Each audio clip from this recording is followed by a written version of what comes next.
Bom dia, querida igreja. Que a graça e a paz do nosso Senhor e Salvador Jesus Cristo estejam inundando a cada coração aqui nesta manhã. Para mim é uma alegria, um privilégio muito grande poder estar aqui e compartilhar um pouquinho, da palavra de Deus, falar sobre um assunto tão importante que é a família. Eu sou de Minas Gerais, cidade de Muriaé. Fabrício, o missionário Fabrício é de Vitória, um pouquinho mais perto, mas para a gente é um privilégio fazer esse trabalho, uma vez que nós sabemos que família é algo que está no coração de Deus, amém? É um projeto de Deus. Eu sempre gosto de apresentar essa foto, embora neste momento aqui eu esteja sozinho, entre aspas, assim, em relação conjugal, mas essa é minha esposa.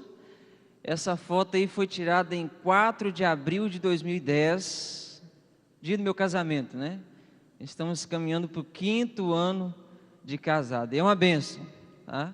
Casamento é uma bênção. A citação diz assim: a felicidade da sociedade, o êxito da igreja, a prosperidade da nação dependem das influências domésticas. Tudo começa no lar.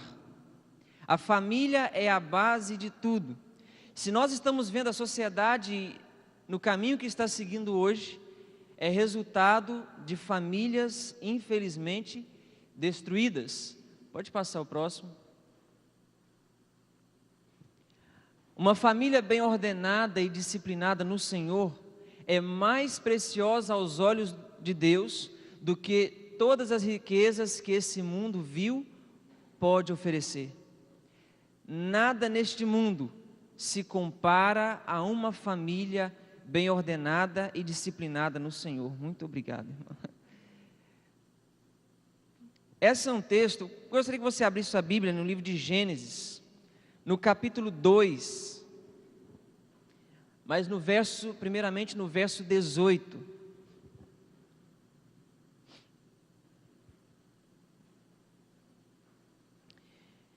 Gênesis capítulo 2, verso 18.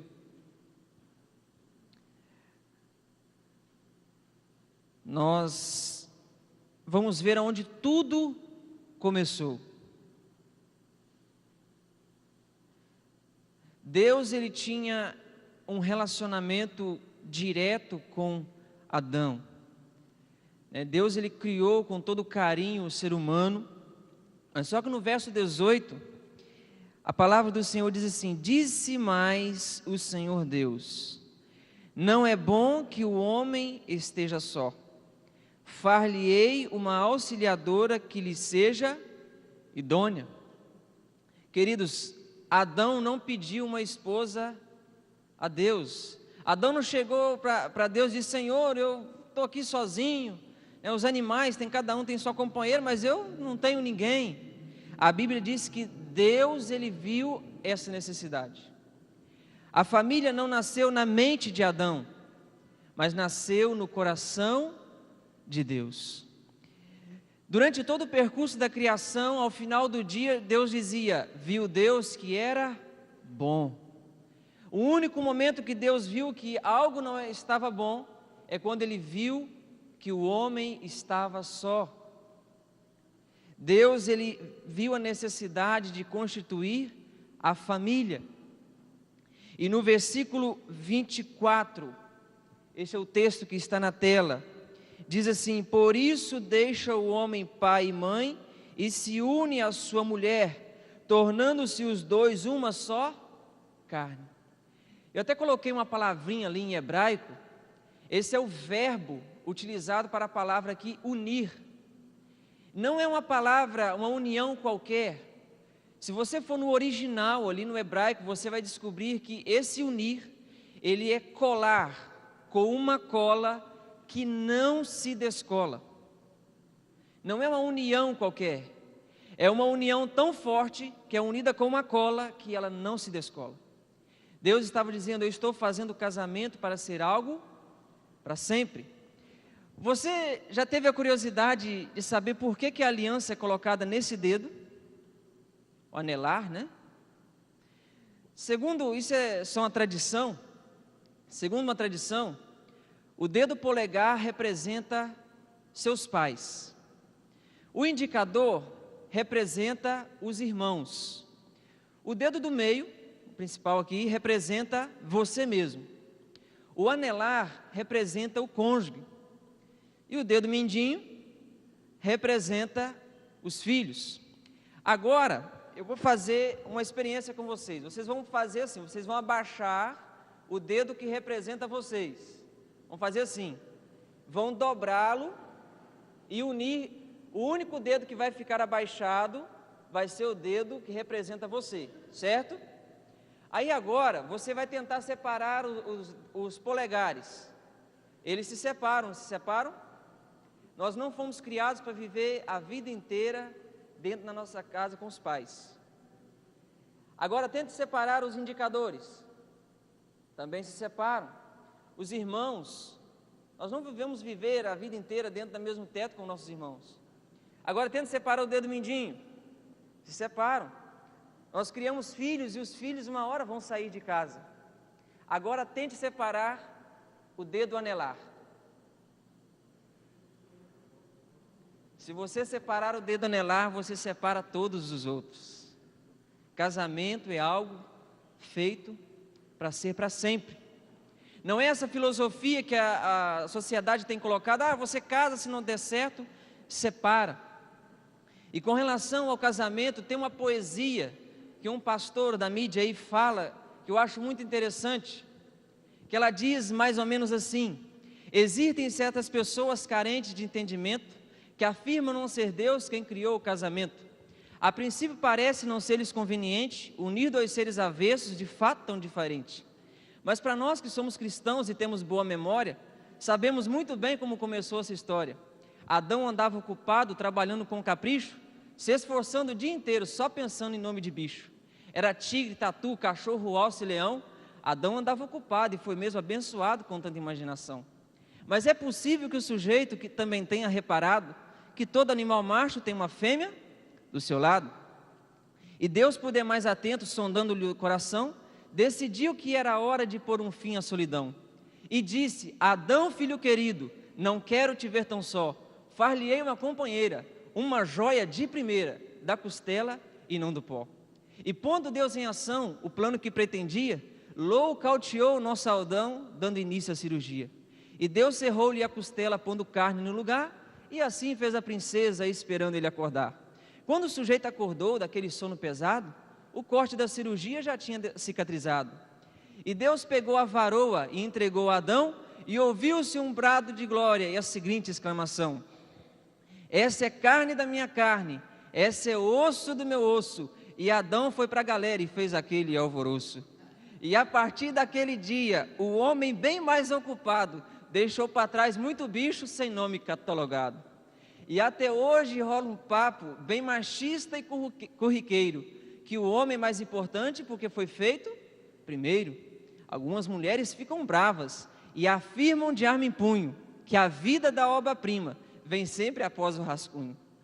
Mas há homens que dizem e outros que acreditem que Deus fez Adão primeiro para Eva não dar palpite. Mas isso é irrelevante para o sucesso da vida a dois.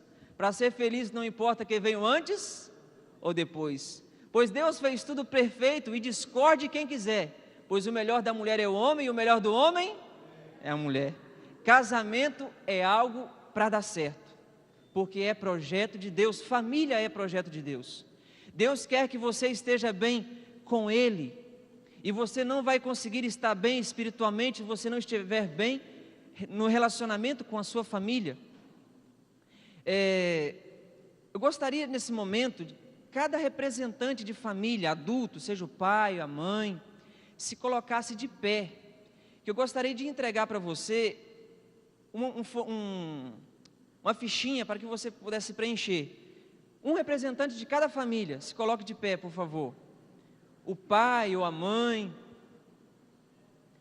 Se você é jovem, está aí, você pode se colocar de pé também, caso seu pai ou sua mãe não esteja. Você que talvez esteja noivo, um sonho aí de se unir no matrimônio, é uma bênção, viu?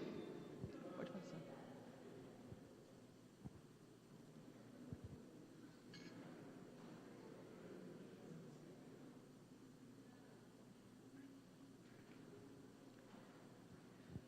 Algumas estatísticas alarmantes nos revelam que mesmo o casamento com esse propósito, mesmo os irmãos cristãos sabendo desta realidade, desse propósito de Deus no casamento, algumas realidades têm nos entristecido. Essa aqui é uma pesquisa recente sobre lares evangélicos. De cada 50 casais evangélicos, após um ano de casamento, 35 se separam, 10 se toleram e apenas 5 são felizes. É uma realidade triste, mas o que tem feito com que esses lares se desmoronem? O ano passado, se não me falha a memória, eu tive a felicidade de fazer um culto de aniversário de 63 anos de casamento de um casal. E felizes, os dois abraçadinhos. O que uniu esse casal? Por esses 63, aliás, foram 2 anos atrás, eles estão completando 65. Estão vivos, com saúde, eu estive visitando eles esse ano. Deus. Convidaram Deus para ser o primeiro na vida deles. 15 filhos, uma família unida, uma coisa linda. Queridos, nós não podemos deixar que as famílias façam parte dessa realidade. Casamentos se desmoronando. Quais os reais motivos da separação? Segundo uma pesquisa, 30% chegam ao divórcio por insatisfação sexual. O indivíduo não conhece a esposa não conhece o marido, e o próximo item é o item que colabora para isso também, que é a falta de diálogo. Como que o casal vai se satisfazer no primeiro item se não tiver diálogo? Quem ama comunica, quem ama apoia. Às vezes o indivíduo diz assim: mas eu estou em casa todo dia.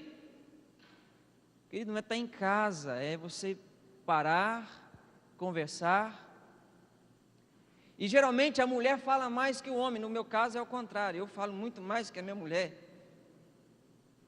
Eu falo, toda regra tem exceção, mas cada um se conhece. Então geralmente é a esposa que gosta de falar mais. Homem, aprenda a ouvir. O indivíduo chega em casa cansado, quer ir para a televisão, ou quando chega para a esposa já faz aquela pergunta: hoje tem? Aí a esposa diz: hoje tem morte, meu filho. Estou estressada, cansada, estou querendo falar. Então, meu amigo, ouça, depois você é abençoado, mas ouça.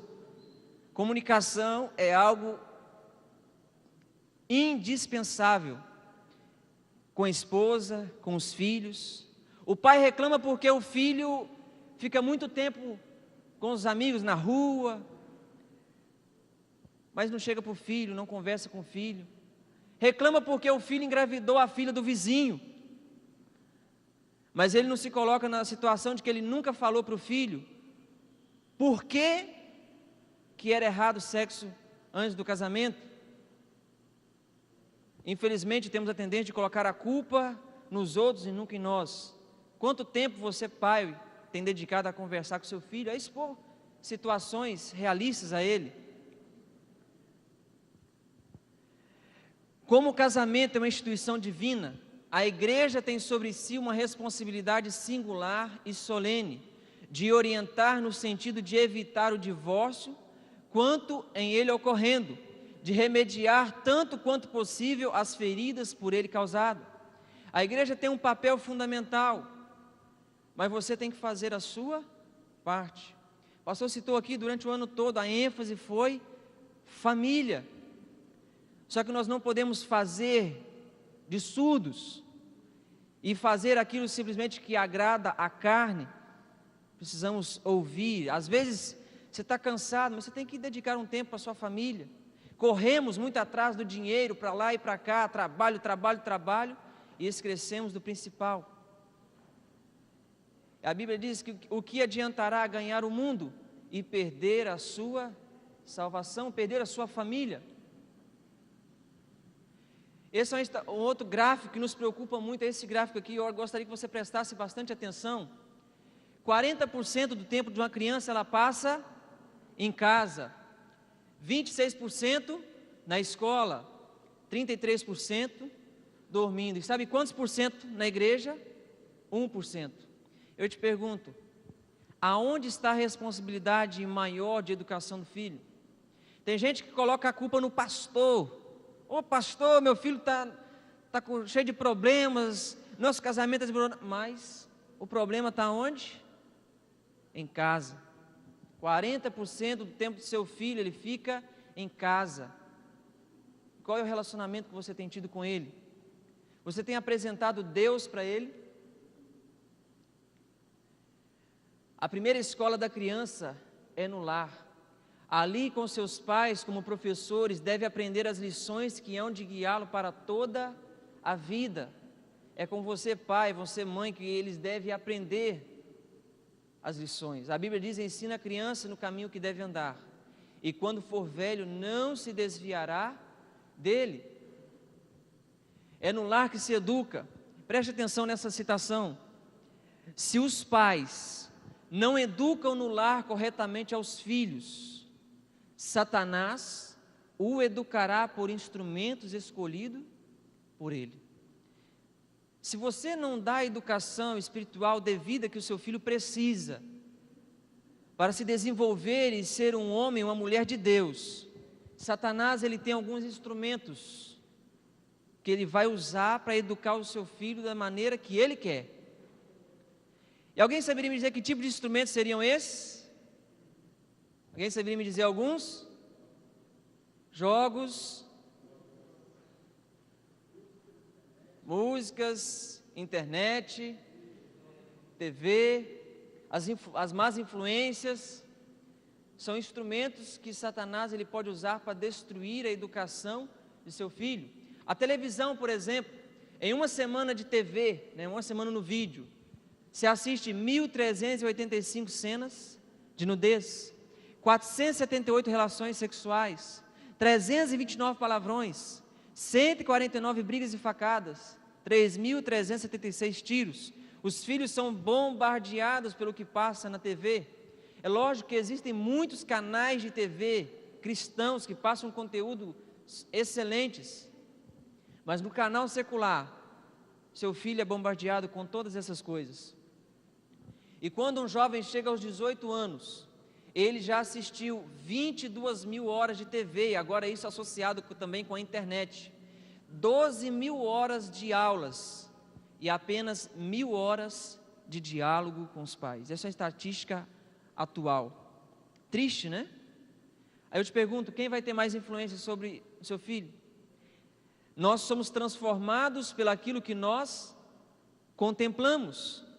Se contemplamos aquilo que é bom, tornaremos pessoas boas.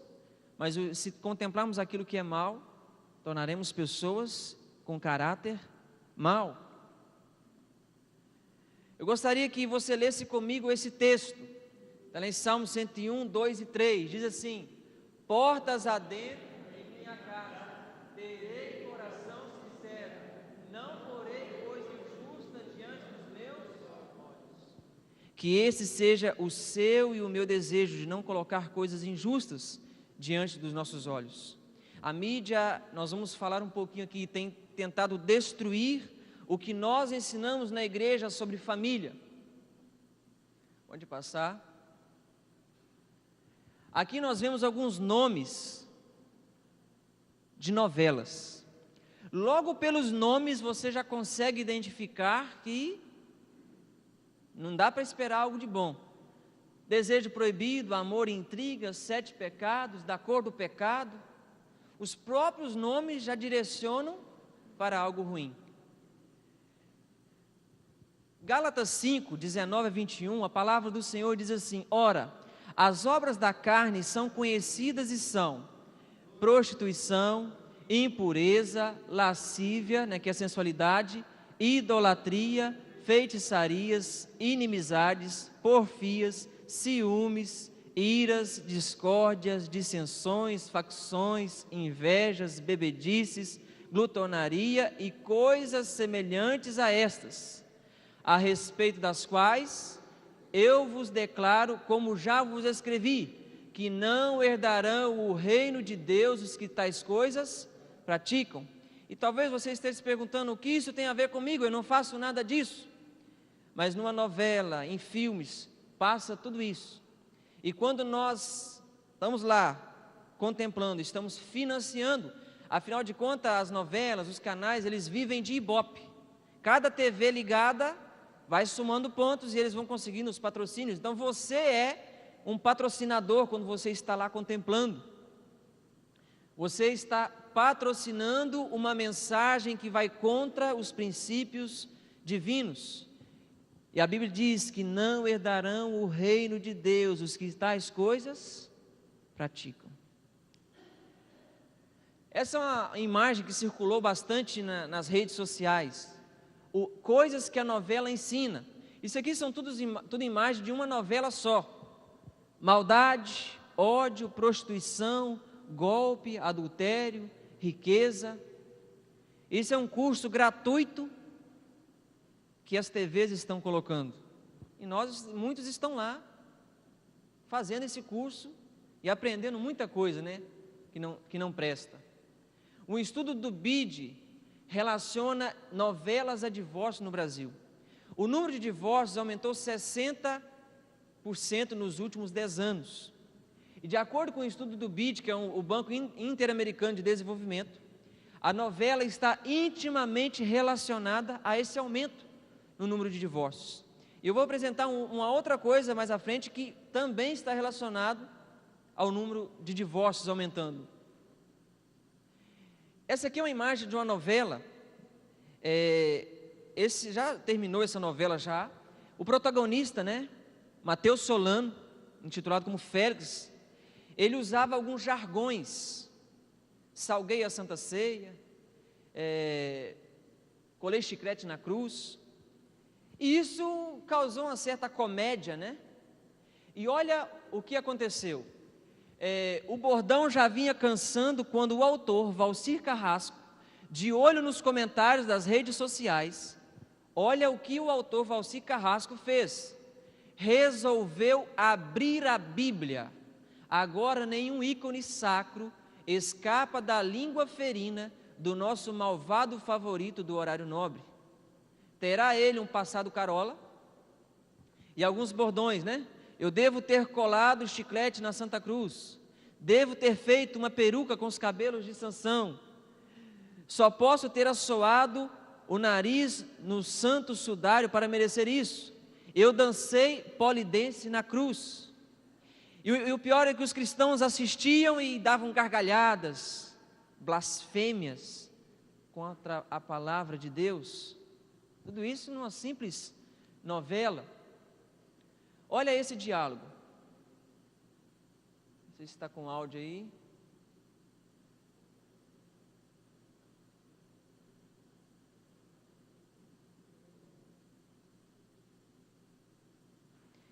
Esse é um diálogo da novela. Já namora um tempo, né, Theo? Já nos conhecemos bem, temos intimidade, confiança um no outro. Assim, a gente tem tudo que um casal precisa pra... Você sabe? Sei. Quer dizer, não, eu não sei, Lorelai. É que eu acho que tá na hora da gente evoluir, Theo. Mudar de fase. O quê? Mudar de fase? Mas assim, tipo videogame? Isso. A gente venceu a fase anterior e agora eu acho que tá na hora de entrar na fase do... Do casamento? Oh, Lorelai, não. Eu acho que é muito cedo pra isso ainda. Que casamento, garoto? Tô falando de outra coisa. Aquela coisa, entendeu? Ô, Lorelai, eu não tô entendendo nada, tá? Eu tô boiando feito uma mosca na sopa. Sexo! Transar, tô falando de sexo, transar, Theo. Agora eu saquei. Que alívio, achei que ia ter que fazer um striptease aqui. A jovem chega para o namorado e diz que precisa evoluir o namoro. Na mente dele, casamento. Mas vocês viram que não era nada disso. E a mídia tem colocado incansavelmente esta mensagem. Sexo antes do casamento. E segundo uma pesquisa da Isto É, né, segundo os especialistas, nunca em nenhuma época da era contemporânea o sexo esteve tão desvinculado do casamento. Resultado da influência da mídia. E o outro estudo, né, também liga programas de TV à gravidez na adolescência. Jovens, adolescentes que assistem muitos programas de TV, quer seja com cenas ou diálogos, têm probabilidade 2, 3 vezes maior de engravidar na adolescência. Influência da mídia. E hoje, cada vez mais, a internet está tomando espaço, e na internet tudo ainda se torna mais fácil. Essa aqui, às vezes a pessoa diz, mas eu não assisto novela da Globo. Essa aqui é uma novela do SBT, que passou há um bom tempo atrás. A novela do SBT. Nessa novela, teve o primeiro beijo homoafetivo, né? A gente tem que falar agora. O primeiro beijo homoafetivo. Novela do SBT. Alguns criticaram a Globo porque teve na novela anterior um caso, mas o SBT já tinha colocado há muito tempo. E a Record também está no mesmo caminho. Outro vilão são os filmes, que têm pregado uma mensagem que vai totalmente contra os princípios de Deus. Lógico que tem filmes bons. Ontem mesmo, junto com os jovens, a gente estava passando o filme Deus Não Está Morto. Quem já assistiu esse filme aqui? Muito bom. Um filme que traz uma mensagem, mas é lógico que os produtores são produtores cristãos. Mas os filmes seculares, como nós vamos ver uma cena aqui, Crepúsculo, campeão de bilheteria, onde coloca o lado negro como um lado aprazível. Veja um pedacinho de algumas cenas.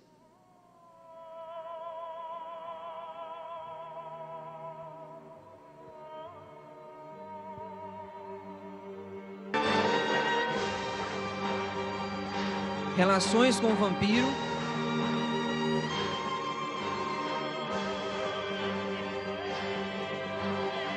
A mulher fica grávida de um monstro. Prática de vampirismo, né? Bebendo sangue.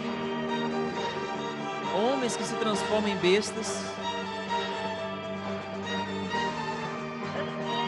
Um monstro mexe, né? Na imagem da Crepúsculo, um monstro mexe dentro da barriga da mulher. O Crepúsculo coloca a imagem das trevas como algo bom. Em uma cena do filme, a jovem, um vampiro pede à jovem para se casar com ela. E ela diz que no mundo dela, no mundo dos humanos, casamento é só quando se está grávida.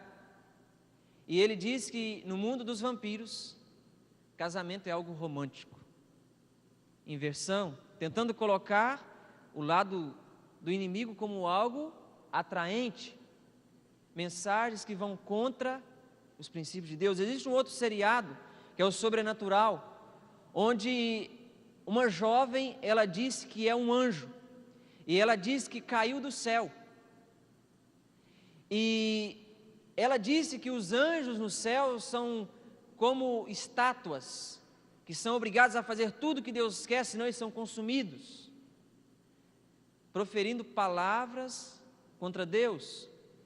E a palavra de Deus diz em Apocalipse 13, verso 6, e abriu a boca em blasfêmia contra Deus, para lhe difamar o nome e difamar o tabernáculo, a saber os que habitam no céu. E constantemente nós vamos ver propagandas de filmes, novelas, seriados, que pegam elementos sacros, né, da Bíblia, como aquele personagem, para difamar, para fazer piadinha, e muitos cristãos ficam lá contemplando.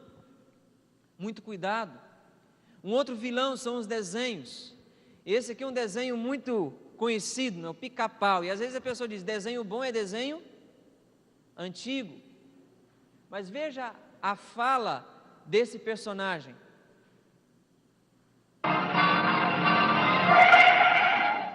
Economize gasolina e pneus. Essa viagem é realmente necessária? Claro que é necessária. Eu sou um diabo necessário. Eu sou um diabo necessário. Eu sou um diabo necessário.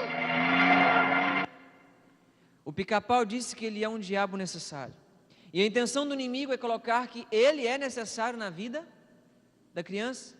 E às vezes o pai é chamado na escola porque o filho está sendo agressivo, não está se comportando direito. E a própria psicologia revela que esses desenhos animados, muito jogo de imagens, torna a criança mais agitada. E o próprio desenho do Pica-Pau, isso é só uma cena. Em várias cenas ele transforma em duende. Quem não sabe, duende quer dizer pequenos demônios dentro de casa. Ele leva vantagem em tudo, ele mata, rouba e faz tudo e sempre está com a vantagem. Coloca na mente da criança que ela tem que ter vantagem em tudo. Ela não precisa obedecer os pais. Queridos, isso precisa ser evitado. Existem muitas coisas, muitos desenhos bons, né, cristãos. O povo cristão tem trabalhado nessa linha também. E tem material para que você possa colocar na mão do seu filho. Então, muito cuidado com o que o mundo tem pregado. Tenha relacionamento com o seu filho para dizer para o seu filho: olha, isso aí, filho, não é algo para você assistir. Tem coisas melhores. Um outro desenho que ganhou o Ibope, eu confesso que dava até nojo chegar dentro de uma papelaria, né? Época de escola, né? Início de ano, é caderno de Ben 10, é mochila de Ben 10, é não sei o que de Ben 10, é tudo Ben 10. E o Ben 10, ele teve um encontro com um alienígena que deu aquele reloginho para ele, que ele se transforma em 10 demônios diferentes. E olha um pequeno pedaço de uma cena, onde você vai ver uma possessão nesse... Vai, pode brincar de dança das cadeiras o quanto quiser. Eu vou lutar. Tem razão. Talvez eu precise de um parceiro novo. Alguém mais interessante para você lutar. Ué, cuidado!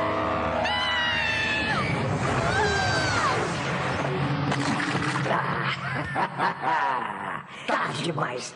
Vamos nos divertir.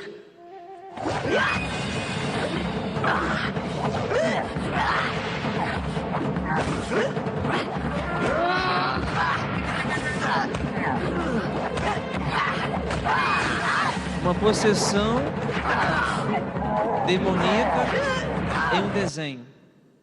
Um menino que se transforma em 10 demônios diferentes, possessão, e tudo isso os meninos aí contemplando, querem reloginho de Ben 10, querem tudo de Ben 10. Porque o inimigo, ele quer colocar na mente, ele quer que a criança se espelhe e faça do jeito que ele ensina.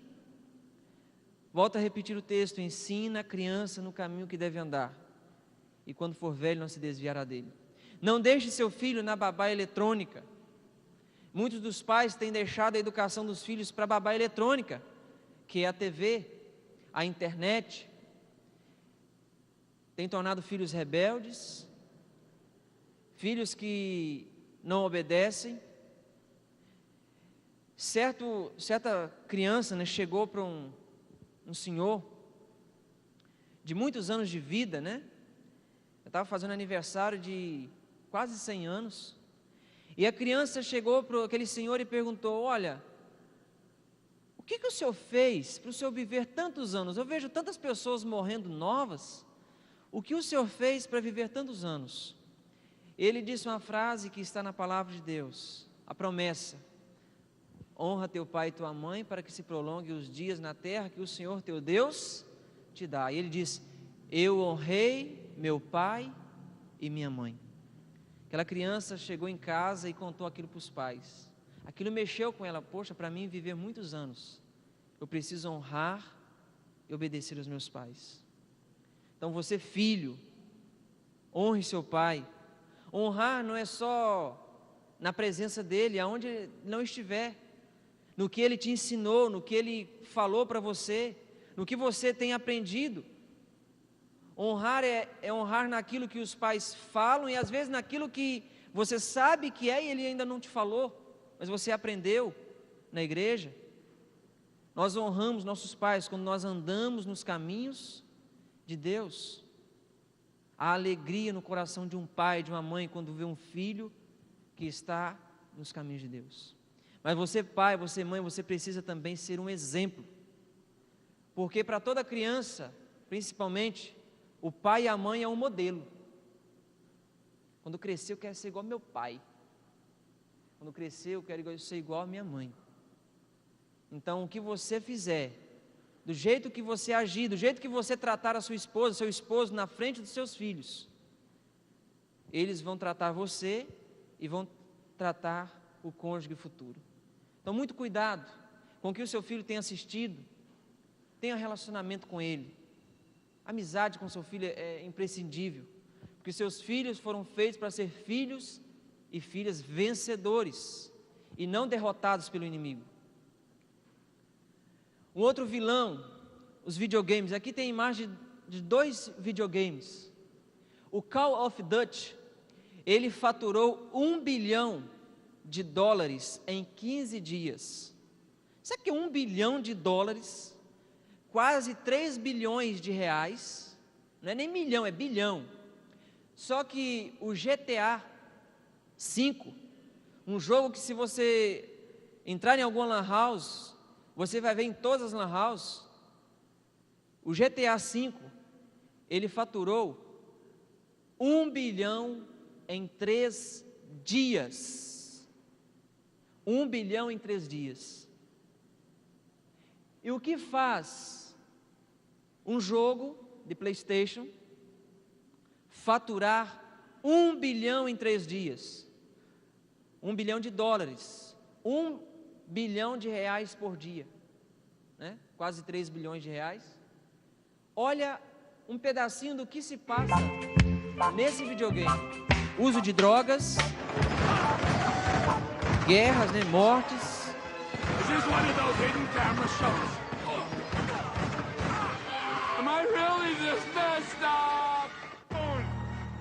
A cena de tortura ficará gravada nas mentes dos jogadores.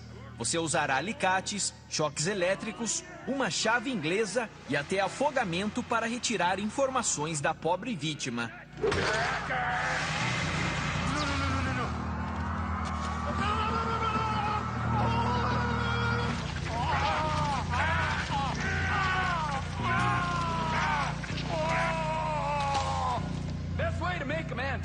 Só que esse vídeo é um vídeo de apresentação desse jogo. E eu tive que fazer vários recortes. Eu recortei esse vídeo porque existem algumas cenas muito impróprias. A cena de uma boate de stripper, onde o gráfico, né, é quase que real. Ainda mais se o indivíduo pega um videogame que é 3D. O indivíduo ele tem relações, né, com a esposa de um rival, e após ele adulterar, ele vai e mata o rival, torturando daquela maneira que foi apresentado. Isso é a mensagem que um filme que faturou de $1 bilhão em 3 dias. Infelizmente, muitos pais têm deixado esses jogos entrar em suas casas. Eu realizei esse trabalho na Igreja Batista da cidade de Tucuruí, no sul do Pará. E eu fui fazer uma visita a um casal. O casal tinha um bebê pequeno. E o marido, ele entregou para mim 6 CDs de PlayStation 3, originais. Ele disse: olha, cada CD desse custa em torno de 250 a 300 reais. E quando é um lançamento como o GTA, ele chega a custar até muito mais. Ele disse: olha, eu quero que você leve, destrua ou leve como testemunho. Eu não quero de maneira nenhuma. Ele falou: eu sou viciado nisso, eu não quero isso mais, porque eu não quero que o meu filho cresça vendo essas coisas. Eu quero que o meu filho seja diferente. Deus, Ele quer que o seu filho seja diferente. Deus, Ele quer que o seu filho seja vencedor. Ele quer que você seja feliz. Não deixe que esses jogos, essas coisas destruam a sua família. Existem alguns perigos comportamentais em jogos: isolamento do convívio social, dificuldade de aprendizagem, desumanização. Quem joga games em um determinado momento começa a confundir ilusão e realidade. Como esse jovem, Lonucci, de 15 anos, que esfaqueou a mãe adotiva após ela ter cortado o serviço de internet, porque ele jogava Counter-Strike, famoso CS, por horas. Ele deu 17 facadas nela, foi para uma lan house e ficou horas e horas jogando esse jogo. E assim nós temos visto outros exemplos de noticiário, de jovens que destroem famílias devido ao vício do jogo. Isso é uma droga, literalmente. Olha a reação de uma criança de apenas 3 ou 4 anos jogando um jogo de videogame.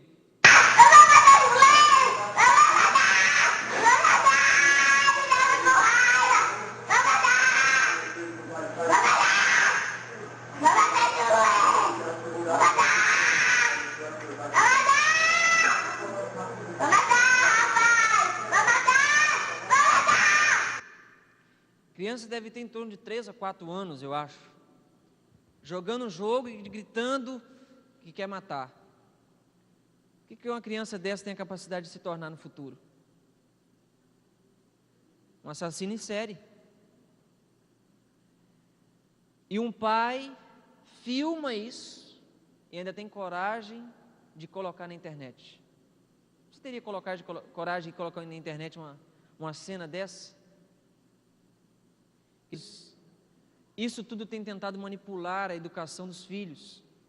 Por isso, cada vez mais o número de violências tem aumentado, o número de gravidez na adolescência aumentado, drogas, porque a mídia mostra isso tudo como algo normal, como algo simples. Pega a palavra de Deus e usa para difamar, rebaixa a família. Aquilo que é o alicerce da sociedade tem sido abalado, que são as famílias.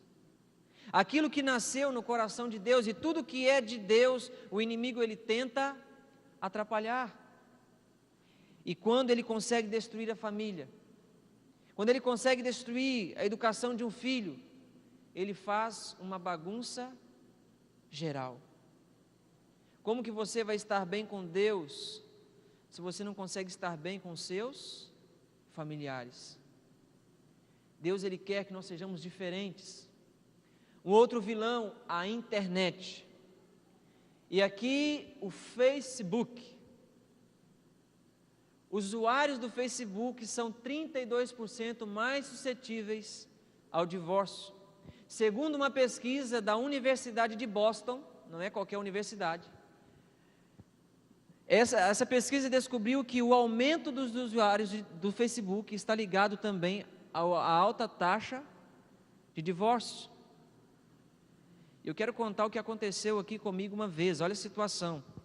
Eu trabalhava no centro da cidade, numa farmácia, e a gente, como atendente de farmácia, sempre andava com uns cartõezinhos, né? Principalmente eu que estava começando, fazendo a clientela, e a minha irmã fazia faculdade, ela sempre andava com os cartões para alguém que precisasse. Ela dava um cartão para ir lá me procurar, para comprar medicamento. Só que um dia, chegou 2 indivíduos na farmácia me procurando com o cartão na mão. Quem que é Newton Lima? Eu falei, sou eu. E falei em particular. Você tá bom? Eu levei para uma sala de atendimento, pensei que era uma coisa, né, uma coisa que não gosto geralmente de falar em público. Aí ele entrou. Eu falei, Newton, você conhece Elisângela? É o nome da mulher. Falei, paz, a única pessoa com esse nome que eu sei, estuda com a minha irmã, mas eu nem a conheço pessoalmente. É porque é o seguinte, eu estou desconfiado que ela está me traindo. e eu encontrei esse cartão no meio das coisas dela.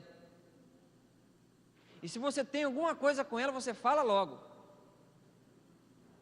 Falei, misericórdia, eu tinha 18 anos na época. Falei, meu amigo, é o seguinte, eu sou um cristão, isso vai contra meus princípios, olha, não conheço a sua esposa pessoalmente, ela estuda com a minha irmã, eu expliquei toda a situação, né? Esse cartão ela deve ter pegado com a minha irmã, né, que minha irmã dá alguns cartões para as pessoas. Orei com ele ali, ele foi embora. Depois ele ligou, né, envergonhado, dizendo também que era cristão, né, de uma outra denominação, e explicou toda a situação. Sabe o que estava acontecendo? A esposa passava horas e horas no Facebook e não dava atenção para ele nem para os filhos. E sabe o outro homem que estava com ele? Ele disse, olha, aquele rapaz que foi comigo, ele estava armado. E se em algum momento você falasse alguma coisa que ficasse suspeita, ele ia te matar ali mesmo. Já estava tudo combinado. Olha o que uma internet pode fazer. Depois que ele falou isso, eu vi a realidade que eu tinha vivido, né? A internet tem destruído famílias. O Facebook tem sido... Quanto tempo você passa, né, na frente da internet, e quanto tempo você passa com sua esposa, com seus filhos? 77% dos jovens ficam demasiado tempo na web. 47% ficam mais de 4 horas navegando por dia. E um outro dado da revista Veja diz que 45% dos jovens dizem que mudariam o comportamento na internet se soubessem que estão sendo monitorados pelos pais. Se seu filho, sua filha mudaria o comportamento, se ele soubesse que você estava vendo, é porque ele está vendo coisa boa? Está conversando com gente legal? Não está. E o pior é que 37% dos meninos sabem como esconder dos pais. Sabe como ir lá, excluir o histórico, fazer um monte de coisa. Só que eu quero fazer uma afirmação muito importante. Eu não sei aonde o seu filho tem um computador na sua casa, mas eu quero dizer que o quarto dele não é lugar para ele ter um computador. Tem que fugir da tentação. Então, se seu filho tem um computador no quarto, ali não é lugar. O computador precisa estar num local onde você, pai, você não precisa ficar toda hora lá olhando, mas que você tenha a capacidade de visualizar, ver o que o seu filho está fazendo, inibir, porque fica um pouco mais difícil. Quarto, principalmente adolescente, não é lugar de ter computador. Nós não podemos avançar na experiência cristã enquanto não afastarmos de nosso caminho tudo quanto nos separe de Deus. Você precisa começar, não começar, mas terminar o ano com a consciência que você precisa ter um relacionamento pessoal com Deus. Mas você precisa ter um grande relacionamento com os seus familiares. E se você não tirar essas coisas que pregam a mensagem errada dos seus olhos, você não vai conseguir avançar nessa experiência, nesse relacionamento com Deus. E a palavra de Deus diz, ora, se alguém não tem cuidado dos seus, especialmente dos de sua própria casa, tem negado a fé, e é pior do que o descrente. Se você tem pregado para fora, mas não tem tido um relacionamento, uma comunhão com sua família, querido, você é pior do que um descrente. Já pensou nisso? Todas as coisas me são lícitas, mas nem todas convêm. Todas as coisas me são lícitas, mas eu não me deixarei dominar por nenhuma delas. Que esse seja o meu e o seu desejo. Tudo que é verdadeiro, honesto, justo, puro, amável, de boa fama, nisto pensai. Desvia meus olhos, Senhor, de contemplarem coisas sem valor, e vivifica-me em teu caminho. Pense nisso todos os dias. Senhor, eu quero pensar em algo edificante, eu quero investir na minha família, eu quero dar atenção para a minha família. E o último texto, Deuteronômio 7, verso 26. A palavra do Senhor diz assim: não levem coisa alguma que seja detestável para dentro de casa, senão também vocês serão separados para a destruição. Considerem-na proibida e detestem-na totalmente, pois está separada para a destruição. Existem muitos casamentos sendo desmoronados, sendo destruídos. Isso é triste. Eu te pergunto, o que você tem feito para que o seu casamento, a sua família não faça parte dessa realidade? Você tem lidado com a família como algo sem valor? Tem lidado com a sua família como um simples lugar onde você chega, deita, dorme, convive com algumas pessoas ali, um relacionamento frio? Ou você tem investido tempo, bens na sua família? Ah, eu amo, tem muitas frases nos carros, né? Eu amo a minha família. Mas amar não se ama apenas de palavras. Amar se ama com atitudes. Quando você ama, você está namorando, né? Você compra presentes caros. Você, igual a minha situação, namorava com a minha esposa morava a 40 quilômetros da minha casa e 15 quilômetros desse trajeto era estrada de chão. E 2 vezes eu atravessei 15 quilômetros, não tinha carro, né? Não passava nada, eu fui a pé. Porque quando a gente ama, a gente corre atrás, a gente valoriza, a gente investe. Só que muitas vezes o indivíduo casa e isso aí muda. Você precisa investir tempo, atenção, se possível dinheiro em fazer alguma atividade diferente. Mas você precisa mostrar em atitudes o seu amor pelos seus pais, o seu amor pelos filhos, pelo cônjuge. Amor se mostra em atitudes. Porque a Bíblia diz que quem não ama não conhece a Deus, porque Deus é amor. E Deus não nos amou simplesmente de palavra. Ele investiu aquilo que Ele tinha de maior valor, que foi Jesus. Eu te pergunto, o que você tem feito para valorizar a sua família? O que você tem feito para que a sua família seja um local de bênção e não de maldição? Deus, Ele enviou Jesus, deu o melhor que Ele tinha, e você tem dado o seu melhor para a sua família, para a salvação da sua família, principalmente você pai, você mãe? Pense nisso. Termine o ano com a certeza de que muitas mudanças virão. Talvez eu esteja falando aqui com casais que estão em crise matrimonial, que um precisa virar para o outro e dizer: olha, eu tenho errado, me perdoe. Talvez eu esteja falando aqui com um pai que tem negligenciado a educação do seu filho e precisa dizer: meu filho, eu te amo, eu quero ser um pai melhor. Tome essa atitude hoje, de uma mudança, uma decisão, um melhor relacionamento com os filhos, com o esposo, com a esposa. Deus, Ele quer te abençoar. O principal alvo de Satanás é a família.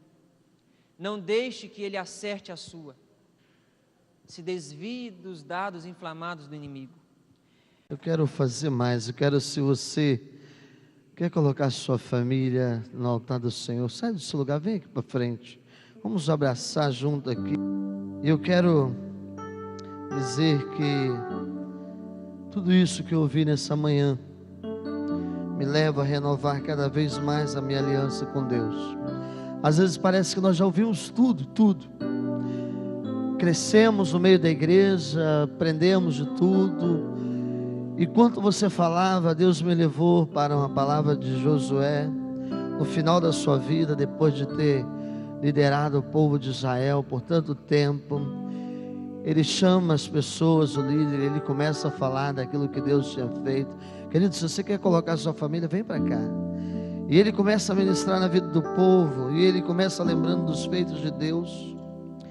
E chega um momento que ele diz assim para o povo: agora, temam ao Senhor, sirvam com integridade, fidelidade, joguem fora dos seus lares os deuses que os antepassados até agora adoraram. Sirvam ao Senhor. Se porém agrada a vocês servir ao Senhor, escolham hoje a quem irão servir: se aos deuses que os seus antepassados serviam, ou aos deuses dos amorreus, em cuja terra vocês estão vivendo. Mas eu e a minha família, nós serviremos ao Senhor. Que essa seja a maior afirmação sua nesse dia. Talvez sua família não está aqui hoje com você, mas esse é o desejo do teu coração. E eu quero dizer uma coisa para você. A palavra de Deus diz que antes que a palavra chegue em nossas bocas, o Senhor já conhece o som dos nossos corações. Por isso Ele contempla o teu coração nessa manhã. Senhor, tenha misericórdia de nós, Pai. Porque às vezes nós abrimos a guarda e permitimos que Satanás venha e entre dentro dos nossos lares, produzindo todos esses efeitos negativos. Mas, ó Deus, a nossa palavra nessa manhã é que esse povo que está aqui, esses que estão aqui, que se decidiram estar aqui nessa manhã, renove a aliança contigo, Pai. E que 2015 seja um ano marcado, ó Deus, pela presença viva do Senhor nos nossos lares. Que, ó Deus, ao nos reunirmos aqui nesta igreja, as pessoas contemplam a família da nossa casa sendo abençoada pelo Senhor, Pai. Deus, nós repreendemos toda obra maligna de destruição, Pai, que tem se levantado e tem cegado a nossa nação, tem cegado a tua igreja. As pessoas não querem ver, não querem perceber, Pai. Mas nós repreendemos toda obra do inimigo contra os lares. Deus, tenha misericórdia dos nossos filhos, que têm sido bombardeados por tanta miséria, por tantas coisas ruins, Deus. Senhor, e às vezes nós nem sabemos como proteger disso. E o que eu tenho a dizer nessa manhã, Senhor, Pai, cuida do Juan, cuida do Felipe, cuida, Deus, de cada filho aqui nessa manhã. Dê sabedoria, derrama, ó Deus, derrama o espírito de sabedoria sobre os pais, sobre as mães. Que nós, Pai, possamos nos tratar como um verdadeiro presente de Deus. Que nós possamos, ó Deus, nos amar e cuidar um dos outros, ó Pai, como presente, Pai. Ó Deus, abençoe a vida desses meninos, abençoe a vida do Nilton, a vida do Fabrício. Ó Deus, como é desafiador, Pai, trazer um tema tão importante para os dias atuais, tão sério. E eu quero pedir ao Senhor que o Senhor cubra, ó Deus, e abre portas, ó Deus, que as famílias invistam nesses livros, nesses materiais que têm sustentado os teus filhos, que têm trago de forma digna o sustento, ó Pai, para o seminário, para o cuidado. Ó Deus, que em nome de Jesus nós saiamos daqui nessa manhã certo que o Senhor falou ao nosso coração, e confiante dessa aliança que nós firmamos aqui nessa manhã, que nós serviremos somente a Ti, e que o amor do Senhor, a graça soberana do Senhor e as doces consolações do Espírito Santo de Deus seja derramada sobre a vida do Teu povo reunido nesse lugar, em todo o povo de Deus espalhada por toda a face da terra. Amém e amém.